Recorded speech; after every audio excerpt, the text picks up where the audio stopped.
Olá, amigos e amigas. Sou Luiz Horato, escritor, poeta, empresário, ativista político e, por que não, digamos assim, youtuber e assim por diante. E tenho mais um recado importante para vocês. No vídeo de ontem eu falei sobre como acontecem os imbróglios jurídicos. Aliás, é um termo bastante usual, o famoso imbróglio jurídico, e a quem ele interessa e por quem, de certa forma, ele é praticado, intencional ou deliberadamente. Hoje eu vou falar mais especificamente como esses imbróglios acontecem, quais as ferramentas, quais os mecanismos que movem o mundo dos imbróglios jurídicos. Existem vários, N mecanismos, digamos assim, que favorecem o famoso imbróglio jurídico. Mas vamos destacar apenas três, os mais salientes, os mais evidentes, os mais perceptíveis. Um deles, que beneficiou diretamente ao ex-presidente e ex-presidiário Lula, foi o da competência. E também o segundo, que também beneficiou o mesmo cidadão, foi o da jurisdição, digamos assim. Aí os caras ficam aguardando as coisas acontecerem. É mais ou menos a tocaia de um caçador, de um predador, fica aguardando as coisas acontecerem para depois darem o bote. Foi isso que aconteceu. O juiz Sérgio Moro, juntamente com a sua equipe, segundo o noticiário, cerca de 300 pessoas, não sei se era tanto, mas não importa, não vem ao caso, e juntamente com outros 3 ou 4 juízes, se empenharam herculeamente durante meses e meses seguidos, buscando as provas, corroborando as provas, verificando a autenticidade das provas dentro de acordo com os parâmetros legais e jurídicos contra o ex-presidente, para depois proferir os seus despachos, que fazem parte do trâmite do processo, e, obviamente, seguirem o rito legal, dando espaço para ampla defesa do investigado, e assim por diante. Tudo aquilo que nós vimos exaustivamente também nos meios de comunicação, em todos. E a notícia era sempre a mesma, embora por desonestidade até alguns grupos políticos e ideológicos elegeram uma determinada rede de televisão para insultá-la, mas ela não cria, ela não fabrica criminosos, ela não fabrica provas contra criminosos, ela só dá notícia. Se o cara é bom, ela mostra que o cara é bom. Se o cara é bandido, ela mostra que ele é bandido. E, obviamente, o bandido se incomoda que todo mundo fique sabendo que ele é bandido. É isso que acontece. Enfim, também não é assunto de hoje. Eu já gravei um vídeo específico sobre isso. E vamos ao imbróglio jurídico, como ele funciona. Aí os caras que ficam na tocaia como predadores e caçadores ficam esperando as coisas acontecerem para, no caso do Lula, ser julgado e condenado em segunda instância por colegiados, para depois elegerem um bode expiatório, Sérgio Moro, para apontar o dedo para ele, colocar sob suspeição todo o trabalho dele. Quer dizer, desconstruíram a imagem da pessoa, ou pelo menos tentaram. O Sérgio Moro é muito mais competente que isso e vai dar a volta por cima. Só que lá atrás, eu até publiquei nas redes sociais, que ele foi ingênuo de deixar uma carreira brilhante da magistratura para se enveredar na política, sobretudo nesse governinho marca barbante que aí está. Se fosse num governo sério, do tipo do Fernando Henrique, por exemplo, ele só ia crescer junto. Mas ele foi entrar num governinho de quinta qualidade, como ministro da Justiça, não tinha como prosperar, não tinha como se dar bem, não tinha como fazer o que ele queria, que era dar a sua contribuição num cargo superior ao cargo de juiz para que o Brasil fosse um país mais justo e soberano para fazer crescer a democracia e a sensação de justiça e, sobretudo, a segurança jurídica neste país. Ele poderia fazer isso em qualquer outro governo, menos no do PT e menos no do Bolsonaro, para ser bem claro. Nesses dois ele só ia se queimar como de fato se queimou, né? Enfim.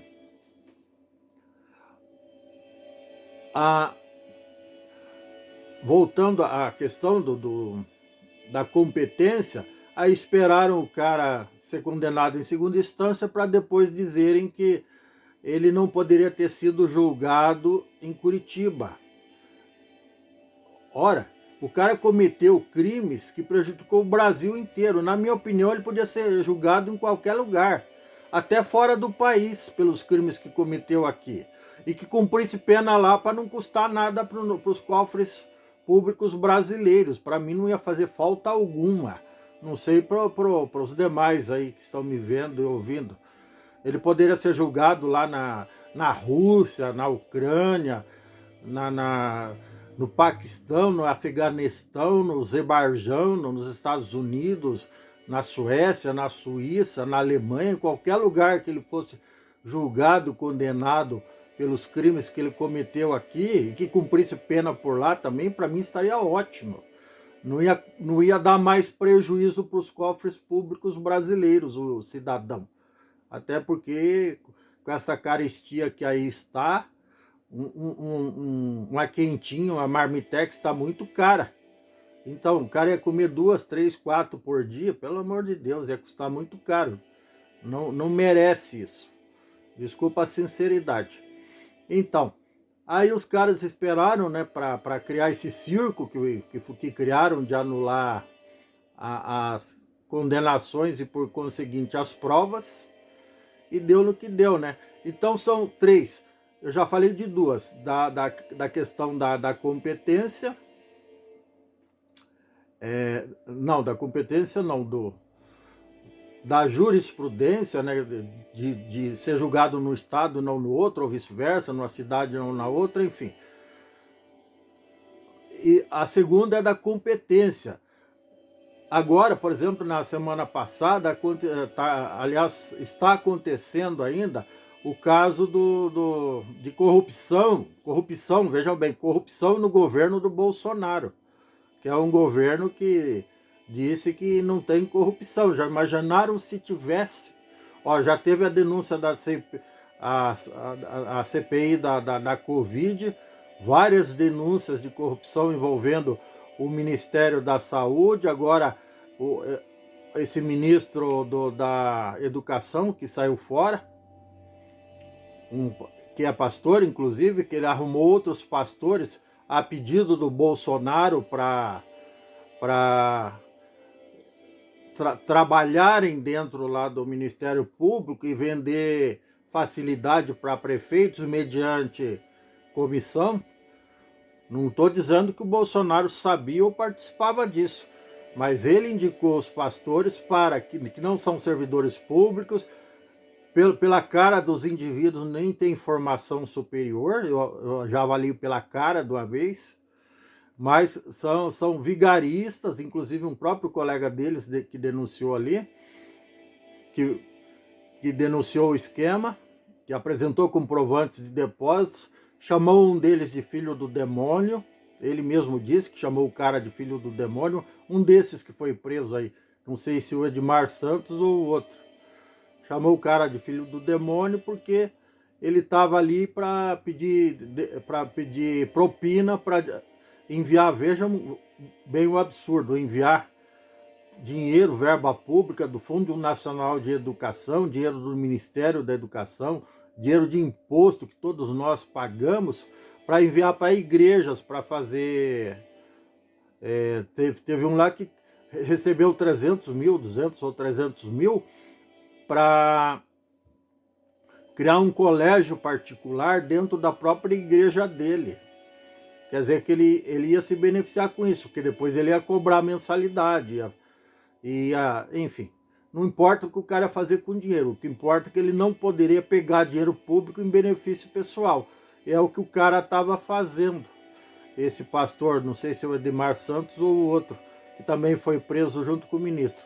Mas a questão não é essa, a questão é da competência. Aí quando veio à tona, foi gravado com autorização judicial e foi publicada a gravação do ex-ministro da Milton Ribeiro, falando com a filha, chorando as pitangas com a filha, que o Bolsonaro tinha ligado para ele avisando que ele ia sofrer visita da Polícia Federal com busca e apreensão e talvez mandado de prisão, daí já mudou tudo no cenário jurídico. Esse indivíduo, esse Milton Ribeiro, como ele já tinha se desligado do Ministério da Educação, passou a ser um cidadão comum e, por conseguinte, seria julgado pela justiça comum. Mas quando envolveu-se a figura do Bolsonaro, que tinha ligado para ele avisando que ele ia ser investigado, daí para tudo e daí vamos para o Supremo, porque o tal do Bolsonaro tem um maldito foro privilegiado. Então vejam bem a situação. A gente é feito de palhaço o tempo inteiro, nós simples mortais, por conta do maldito foro privilegiado, que eu já disse outro dia, e vou repetir, que o senador Álvaro Dias, daqui do Paraná, há anos que está lutando para derrubar esse foro, que privilegia safado, porque o poderoso político que é honesto, ele não precisa disso. Toda pessoa de bem não se incomoda com a presença de polícia no bairro, na rua, nem com a presença do Ministério Público, nem do Poder Judiciário. Não se incomoda. Pelo contrário, agradece que existe dentro do sistema essas instituições para nos garantir segurança, para nos dar segurança em todos os sentidos. Mas o bandido, ele morre de medo das instituições, principalmente aquelas que têm poder de polícia. Aí dá nisso. E o Bolsonaro, segundo o próprio ministro, que é amigo pessoal dele, ligou pro cara para avisar, ó, se cuida aí, tipo assim, queime as provas, destrua as provas, ficou nas entrelinhas, né? Ou fuja do país porque vão te pegar. Então daí mudou a competência, agora porque entrou essa ligação citando o Bolsonaro, também não sabemos se é verdade, não podemos acusar ninguém sem provas, aí vai para o Supremo, daí já viu, né? Vamos supor que dos 11 ministros, 6 sejam indicados pelo Bolsonaro. Daí azedou o caqui de vez, né? Porque se os caras não julgarem improcedente a ação, eles vão pedir vista, sentar em cima do processo até o ano 2040. É isso que eles fazem também. Essa é um outro ardil, digamos assim, que eu nem queria mencionar hoje, do famoso imbróglio jurídico. E a terceira, para finalizar, o terceiro ardil, melhor dizendo, do imbróglio jurídico é a nomeação do juiz de plantão. Mas o que acontece de nomeação de juiz de plantão, porque pelas regras do Poder Judiciário, as regras internas, digamos assim, o estatuto interno do Poder Judiciário, quando o cara é parente, amigo, primo, ou já foi colega de sala do réu, do investigado, ele deveria, por força de ética, se declarar incompetente para julgar e pedir a nomeação de outra pessoa. Mas na prática o que acontece, infelizmente, em muitos casos, é exatamente o inverso. Daí fazem aquele sorteio, não é sorteio igual a loteria da Caixa, que é transparente, que é ao vivo na televisão, que todo mundo vê a bola voando, girando e caindo no buraco lá e o número dela. Eles dizem que fazem sorteio, mas vou dar um exemplo hipotético. Por exemplo, se for para julgar o indivíduo A, que foi indicado pelo presidente A, ou melhor, para julgar até me atrapalhei no raciocínio. Vamos dar nome aos bois, já que está tudo esculachado mesmo.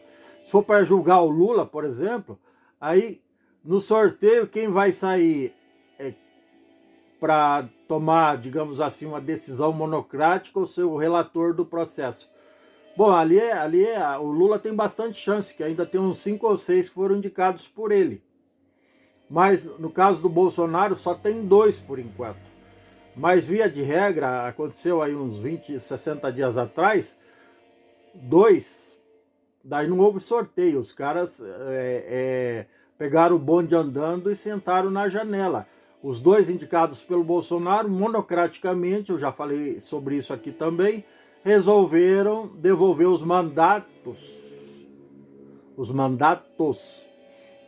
para bolsonaristas, amigos do rei, sendo que esses caras já tinham perdido os mandatos por decisão colegiada do próprio Supremo. Vejam bem o tamanho da esculhambação que é esse negócio.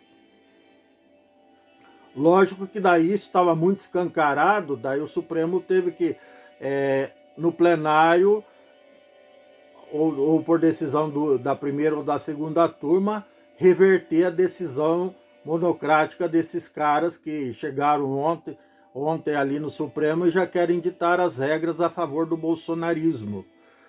A coisa é muito fisiológica, a coisa é muito ideológica, a coisa é muito triste.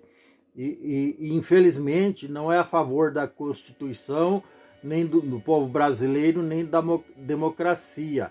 É a favor dos caras que indicaram e seus asseclas, ou enfim, dos mesmos grupos políticos. E é muito triste isso, é muito triste que o Supremo Tribunal Federal se preste a esse tipo de serviço. Muito triste mesmo. E não sou eu só que estou indignado com isso. Se vocês pesquisarem nas redes sociais, milhões de brasileiros estão indignados com tudo isso. É muito triste mesmo. Graças a Deus ainda temos um Supremo, de certa forma, ético. Vejam bem na Venezuela, aquele analfabeto do Maduro e o outro analfabeto antecessor dele, o outro tal de Hugo Chávez, que morreu e botou o Maduro no lugar, ele botou a Suprema Corte da Venezuela no bolso, comprou todo mundo lá e lascou. Felizmente isso nunca aconteceu no Brasil e nunca vai acontecer. Mas existe um certo compadrio aí que também deixa a gente muito triste e inseguro com relação à atuação do Poder Judiciário no país. E isso só vai mudar, sabe quando? Quando presidentes não tiverem mais poder para indicar ministros do Supremo. Isso vai ter que mudar na Constituição. Eu voto por isso, eu vou fazer uma PEC e vou mostrar aqui também, eu já estou devendo várias coisas, mas que eu vou enviar para o Congresso para acabar com essa patifaria, digamos assim, tá certo? Se você gostou, dê um like, dê um joinha, inscreva-se no meu canal, por favor, eu serei eternamente grato. Ative o sininho para receber novos vídeos, enfim, dá aquela força aí. Um grande abraço, até mais.